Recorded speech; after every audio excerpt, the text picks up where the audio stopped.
আজকে এক বাংলাদেশের জন্য বিস্ময়কর সুসংবাদ আছে। বাংলাদেশের সবচেয়ে বড় আলেম, আমরা যার পায়ের ধুলিও না, আমরা যার জুতা উঠানোকে আমরা গনিমত মনে, হযরত মাওলানা আব্দুল মালিক সাহেব দামাত বারাকাত। আলহামদুলিল্লাহ বলেন, আগে নাম শুনেই বলেন আলহামদুলিল্লাহ।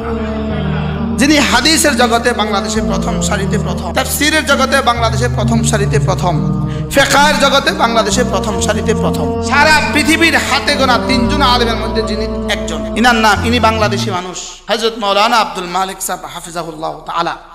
নাম শুনছেন আপনারা আর কখনো? আপনারা যারা নাম শুনেন নাই, সবার নাম সবাই শোনা কোনো জরুরি না। আর বুঝেন নাই কথা, সবার নাম সবাই শোনা কোনো কি না জরুরি না, এত জরুরি না।